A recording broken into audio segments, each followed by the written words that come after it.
Саламатсыздарбы, урматтуу кесиптештер, студент достор. Биз бул сабакта сиздер менен жасалма интеллект аркылуу презентация жасоонун дагы бир ыкмасын карап көрөбүз.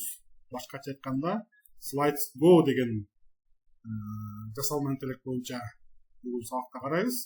Ал үчүн Google'дан издөө талаасына Slides Go деп жазып издесеңиздер, бул жерде slidesgo.com деген сайт чыкты.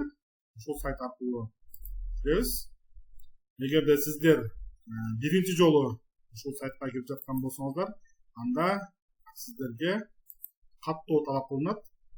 Ал үчүн сиздер Google аккаунтуңуздар менен кирип койсоңуздар, ошол жетиштүү болуп эсептелинет. Бул платформа Slidesgo бир күндө 3 жолу акысыз презентация генерациялаганга мүмкүнчүлүк берет. Же болбосо сиз катталгандан кийин өзүңүздүн аккаунтуңуз менен күнүнө 3 жолу, же болбосо башкача айтканда 3 презентацияны генерация кыласыздар. Slidesgo ачылгандан кийин сиздер бул жакта өзүңүздөрдүн аты жөнүңүздөр, аккаунттар чыгып турат. Бул жерде. Анан бул терезеден, бул жерден биз өзүбүздүн слайдыбыздын темасын жазабыз. Мен азыр бул Slidesgo'дон презентация түзүү үчүн ChatGPT'ден ушул Slidesgo үчүн промпт жаздырып даярдап койдум. Ошол промпттарды алып келип коеюн. Бул Кыргызстандын географиясы деген сабактан Кыргызстандын 7 областы деген тема үчүн презентация жасатам азыр.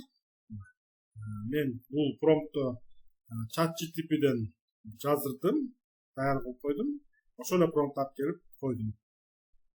Промпт алып келип койгондон кийин бул жактан далее деген кнопка турат. Ошону басабыз. Жогору жакта карасаңыздар 1.3 деп турат. Бул деген ошол бүгүнкү презентация жасалгандын санын ушул жерден көрсөтүп турат. Эгерде сиздер бул жерден 3.3 болуп калып дагы слайд түзөм десеңиздер, анда сиздерди акылуу тарифтерине өтүүнү сунуштайт. Бул жерден биз даяр промптту койгондон кийин бул жакта шаблондор чыгат. Шаблондорду карасаңыздар, булардын акыллуулары бар, анан акысыздары бар. Карасаңыздар, мына жогорудагы биринчи, экинчи шаблондордо бул жерде коронанын сүрөтү турат. Болсо буларды тандаган болсоңуз, сиз презентацияны генерация кылыш үчүн акча төлөшүңүз керек болот. Ошондуктан шаблондорду тандап атканда бул жерде корона белгиси жок шаблондорду тандаганга аракет кылыңыздар. Мен бул жерден азыр жөнөкөй эле no дизайнды тандадым. Анан бул жакта жогору жакта улантуу деген баскыч турат. Ушул баскычты басабыз. Анан биздин слайдыбыз генерация болуп баштады. 11 слайдтан турат.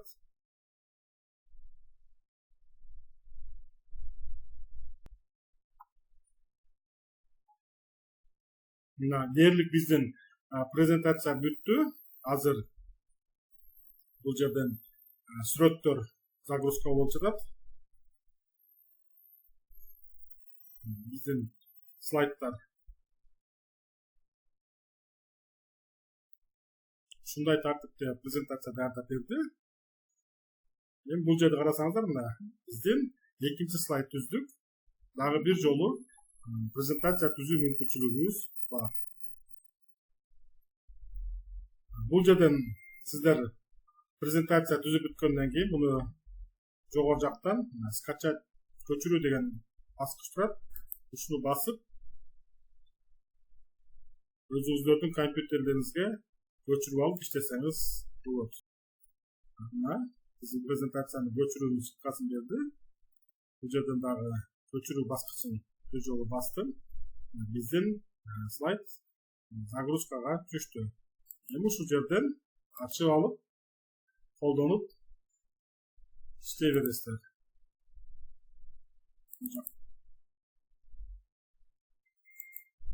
Мына биздин слайд өзү компьютерде загрузка деген папкага түштү. Ушул жерден ачып PowerPoint'та өзүңүздөр каалагандай кылып өзгөртүп, кошумчалап иштей берсеңиздер болот. Көңүл бургандар үчүн чоң рахмат.